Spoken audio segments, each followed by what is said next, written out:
454. We're in 13.2. We're talking about the ideal gas law. You remember this, right? PV equals nRT. All right, let's talk about what these pieces mean. What does this P mean? Pressure. Okay. And what are the units that we use for pressure? PSI is one of them. Anybody know any others? There's that other string. It was like, what about pressure per square? That's PSI. Yep, that's good. kPAs, that's kilopascals. That's what the scientists use. No, that's rotations per minute. That's good. No, it's good. I appreciate you trying. How about atmospheres? That was the unit that was on the video you watched yesterday. Right? That was the unit for pressure, was atmospheres. We also have millimeters of mercury. Or in this country, it's inches of mercury. It's the amount, the height that a column of mercury will travel up from the air pressure. It's from the old school barometers. Measured that. So that's pressure. What is V? Volume. And what units do we have for volume? Liters. Good. How about for N? What is N? Well, that's the units, but what is it measuring? The amount of gas, right? And we use moles as our units, right? Okay. How about T?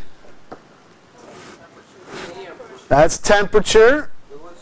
And what units do we use as scientists for temperature? Not Fahrenheit, not Celsius. We use Kelvin. Now, excuse me. Realizing, of course, Fahrenheit's the only place we use Fahrenheit is here in the U.S.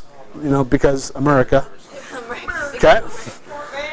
Everybody else uses Celsius. Shh. Can anybody tell me how to transfer from Celsius to Kelvin? Do you know the number? 273. Well done. Okay, so if I want to go to Celsius, if I want to go to Kelvins, is Celsius plus 273. You do need to know that, because there will be some of these problems I'm going to give you today where you have to make that conversion between Kelvins and Celsius. Are we cool? If you're going to Celsius from Kelvins, you subtract 273, right? There is a formula for it. It's 9/5 of it. Multiply it out. I use an app. It's just easier to. Yeah. It's not an easy, simple conversion. Yeah, it's a little more complicated. Okay. So we've got these guys all labeled, right? But what's the one piece we didn't talk about? R. The R. And what does the R stand for? It's a constant. The ideal gas constant. Remember, I'm going back to your POGIL. Do you remember where we were making these mathematical formulas? And we were multiplying or we were dividing, and they had that K number that you had to put in as a constant to allow you to look at these two variables? This R is our constant. And what's interesting is this R will change based upon what units you're using. So look with me, please, over on page 454 in your textbook.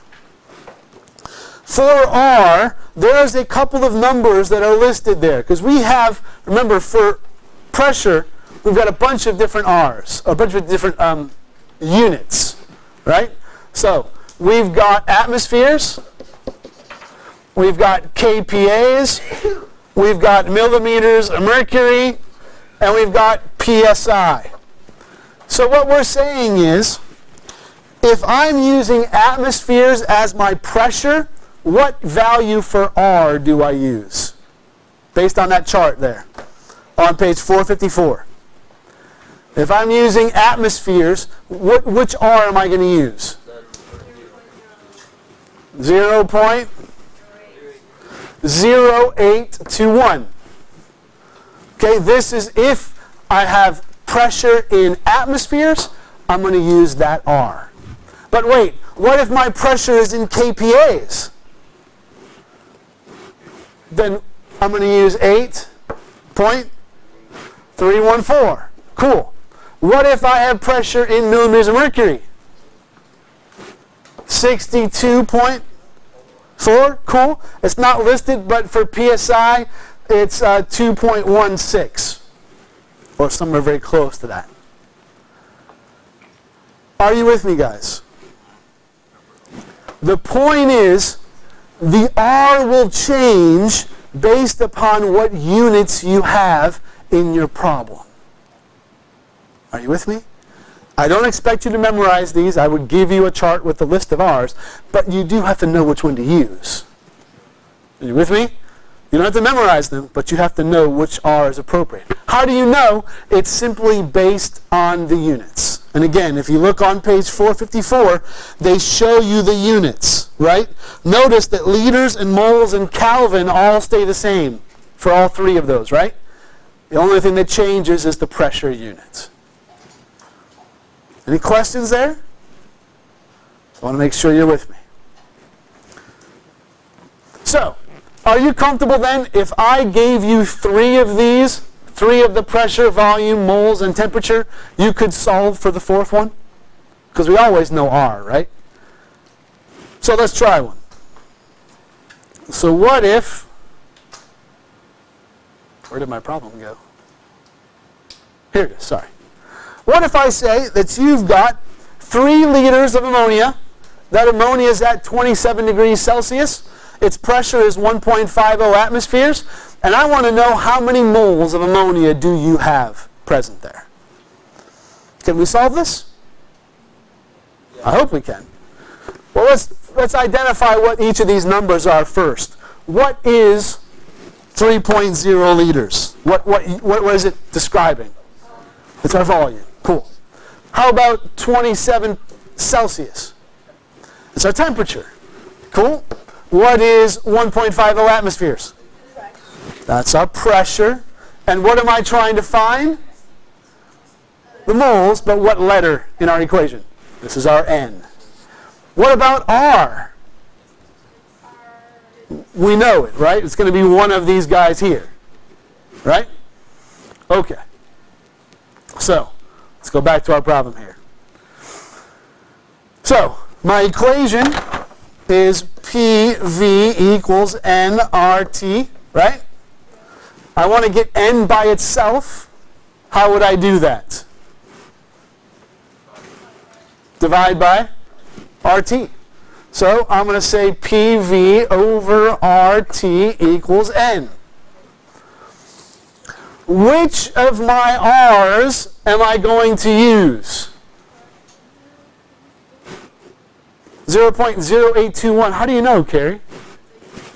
Because my problem gives me pressure in atmospheres. Are we cool? Yeah. There's one other problem here. What do they give us temperature-wise? What units? Celsius. What does it have to be in? Has to be in kelvins. This is one of the things, unless you get a different R, you can only use these R's if the temperature is in kelvins. Okay? And we use kelvins exclusively. We don't have any Celsius R's because of this. Is there a 0 degrees Celsius? There is. What happens at 0 degrees Celsius? Water freezes. Okay, so it's a very common temperature. If I plug in a 0 into this equation here for T, would I get a number come out there? No, it'd be undefined, right? You can't divide by 0. So we don't use Celsius, we just use kelvins, always. Did you say that Kelvin can't reach 0? Right, because 0 kelvins is that theoretical point where molecules stop moving. But we can always do 0.000, we can keep going. Right, it's a theoretical point. Yeah, we get close to it, but not totally. So how do I get this from 27 degrees Celsius into kelvins? What do I do to it? I add 273. So 27 plus 273 is 300 Kelvin. So that 300 is the number I'm going to plug in, the brave 300, right? Is what we're going to plug in to this problem. Can we do it? Let's plug it in. What is my P? 1.50. What's my V? 3.0. divided by, what's my R I'm going to use? Which R? I'm atmosphere, right? So which one am I going to use? 0.0821.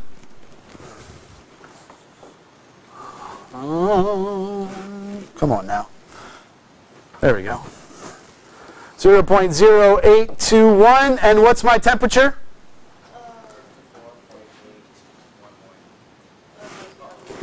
300, right? So multiply the tops, multiply the bottoms, divide them out. What's my answer I get?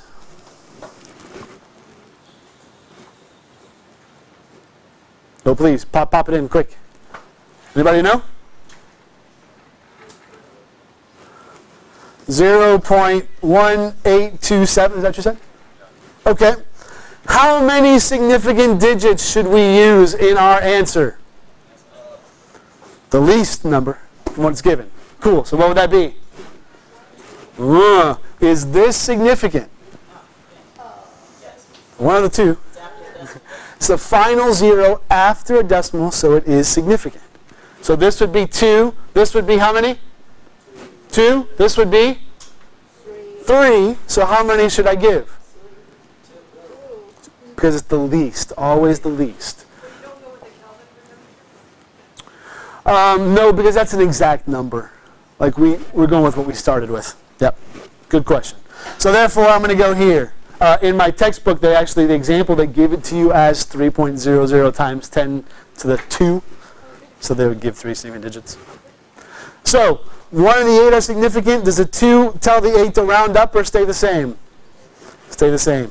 So therefore, my answer is 0.18 what? What's my units for N? Moles. And I am done. Does this make sense, my friends? What I want to make sure you hear is a couple of things. Number one, temperature's always got to be in kelvins, right? If it's in Celsius, use that 273 to make it into kelvins. Number two, your R you choose will all depend on what units you're given at the beginning. And again, the list is in your textbook there on page 454. And then simply, whatever I don't have, switch around my equation to solve for it. Any questions there? Excuse me. Okay, we've got about 10, 12 minutes to work on page 455, numbers 26 to 30. Rock and roll.